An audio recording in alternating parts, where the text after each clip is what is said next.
किस देश में 5,000 से अधिक भारतीय जबरन साइबर धोखाधड़ी करने के लिए मजबूर हैं? आपका सही जवाब है कंबोडिया। 5,000 से अधिक भारतीय कंबोडिया में फंस गए हैं। रिपोर्ट के मुताबिक इस पराये देश में इन लोगों को उनकी मर्जी के खिलाफ रोका गया है।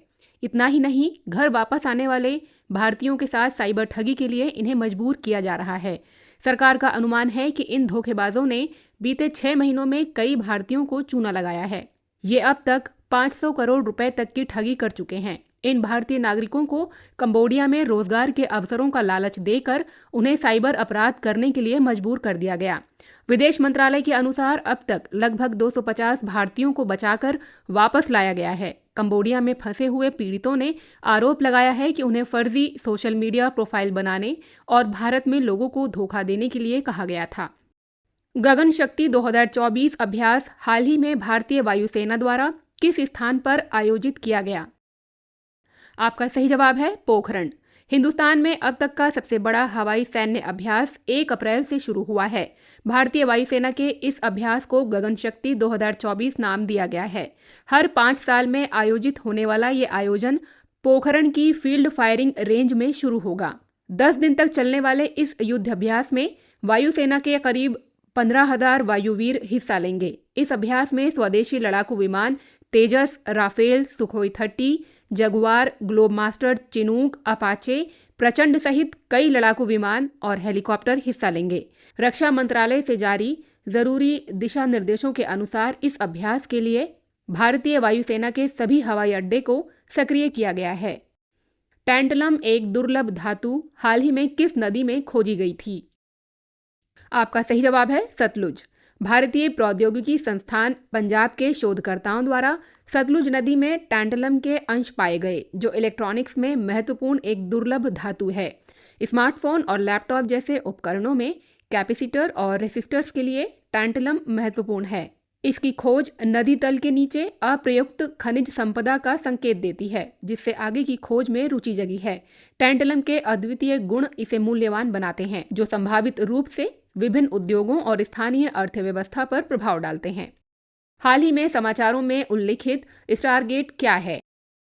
आपका सही जवाब है एआई सुपर कंप्यूटर। माइक्रोसॉफ्ट और ओपन एआई संयुक्त रूप से एक एआई सुपर कंप्यूटर स्टारगेट बनाने के लिए $100 बिलियन की परियोजना पर काम कर रहे हैं। 2028 में लॉन्च के लिए निर्धारित ये 2022 में ओपन एआई के एआई अपग्रेड का अनुसरण करता है। परियोजना का लक्ष्य मौजूदा डेटा केंद्रों की क्षमताओं को 100 गुना से अधिक करना है। 5 चरणों में विभाजित 5वें चरण के रूप में स्टारगेट के साथ एक छोटे चौथे चरण का सुपर कंप्यूटर 2026 में जारी किया जाएगा। हाल ही में भारत की पहली एआई आधारित फिल्म का ट्रेलर रिलीज हुआ है। उसका क्या नाम है? आपका सही जवाब है ईरा। आर्टिफिशियल इंटेलिजेंस को लेकर बढ़ती चर्चा के बीच इस विषय पर भारत की पहली हिंदी फिल्म ईरा का ट्रेलर और गाना लॉन्च इवेंट मुंबई में हुआ। फिल्म में प्रभावशाली कलाकार हैं, जिनमें रोहित बॉस रॉय, राजेश शर्मा, करिश्मा कोटक और रक्षित भंडारी प्रमुख भूमिका में हैं।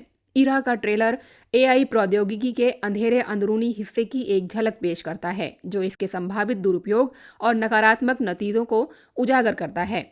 ये फिल्म 4 अप्रैल को पूरे भारत के सिनेमाघरों में रिलीज होने के लिए तैयार है। भारत का सबसे बड़ा कृषि अपशिष्ट आधारित जैव सीएनजी संयंत्र कहाँ स्थापित किया जा रहा है? आपका सही जवाब है उत्तर प्रदेश। अडानी ग्रुप की company Adani total gas limited ने उत्तर प्रदेश के बरसाना स्थित प्लांट में प्रोडक्शन शुरू कर दिया है। यहां रोजाना 225 टन एग्रीकल्चर वेस्ट की प्रोसेसिंग होगी। इससे 10 टन बायोगैस का प्रोडक्शन होगा। ये प्रोजेक्ट टोटल 200 करोड़ रुपए का है, जिसे 3 फेज में पूरा किया जाना है। पूरी तरह से ऑपरेशनल हो जाने के बाद यहां 600 टन ऑर्गेनिक वेस्ट प्रोसेस करके 42 टीपीडी यानी 42 टन प्रतिदिन कंप्रेस्ड बायोगैस और 217 टन ऑर्गेनिक खाद का प्रोडक्शन होगा। कंपनी का दावा है कि ये भारत की सबसे बड़ी एग्री वेस्ट पर आधारित बायो सीएनजी प्लांट होगी। वर्ल्ड ऑटिज्म अवेयरनेस डे हर साल कब मनाया जाता है? आपका सही जवाब है 2 अप्रैल। हर साल 2 अप्रैल का दिन दुनिया भर में वर्ल्ड ऑटिज्म अवेयरनेस डे के रूप में मनाया जाता है, जिसका मकसद लोगों को इस समस्या के बारे में जागरूक करना है, जिसकी शुरुआत साल 2008 में हुई थी। ऑटिस्टिक बच्चे नॉर्मल बच्चों से थोड़ा अलग होते हैं और उन्हें हैंडल करने का तरीका भी अलग होता है। ऑटिज्म स्पेक्ट्रम डिसऑर्डर एक न्यूरोलॉजिकल प्रॉब्लम है। इसका पता 2 या 3 साल की उम्र में चल जाता है। ऑटिज्म से पीड़ित बच्चों को सामाजिक मेलजोल में कमी, बोलने लिखने जैसी कई समस्याओं का सामना करना पड़ता है। ये बच्चे अपने विचारों और भावनाओं को व्यक्त करने में नॉर्मल बच्चों की तरह सक्षम नहीं होते। कई बार उन पर बोलने का दबाव डाला जाता है, इससे उन्हें गुस्सा आ जाता है। यहाँ पेरेंट्स को संयम बरतने की जरूरत होती है। हाल ही में किसे अंतर्राष्ट्रीय संस्कृति पुरस्कार 2024 से सम्मानित किया गया है? आपका सही जवाब है मीना चरांदा। दिल्ली विश्वविद्यालय के कालिंदी कॉलेज की प्रिंसिपल प्रोफेसर मीना चरांदा को वर्ष 2024 का अंतर्राष्ट्रीय संस्कृति अवार्ड दिया गया। प्रोफेसर मीना चरांदा को शिक्षा और समाज सेवा के क्षेत्र में उल्लेखनीय कार्य करने के लिए ये सम्मान दिया गया है। प्रोफेसर चरांदा को ये सम्मान 30 मार्च 2024 को इंडिया इंटरनेशनल सेंटर में एक कार्यक्रम में प्रदान किया गया। हाल ही में हॉकी इंडिया पुरस्कार 2023 का आयोजन कहाँ किया गया? आपका सही जवाब है नई दिल्ली। पिछले कैलेंडर वर्ष के उत्कृष्ट भारतीय हॉकी खिलाड़ियों का जश्न मनाने के लिए हॉकी इंडिया अवार्ड्स 2023 31 मार्च 2024 को नई दिल्ली में आयोजित किए गए थे। इस कार्यक्रम में कई खिलाड़ियों को उनके असाधारण प्रदर्शन और खेल में योगदान के लिए सम्मानित किया गया। भारतीय पुरुष टीम के उप कप्तान हार्दिक सिंह को वर्ष का सर्वश्रेष्ठ खिलाड़ी चुना गया। ओलंपियन सलीमा टेटे को पिछले साल हांगझू में एशियाई खेलों में कांस्य पदक जीतने वाली भारतीय महिला टीम में उनकी भूमिका के लिए वर्ष की सर्वश्रेष्ठ खिलाड़ी का पुरस्कार दिया गया। हाल ही में किसे टाइम्स पावर आइकन 2024 से सम्मानित किया गया है?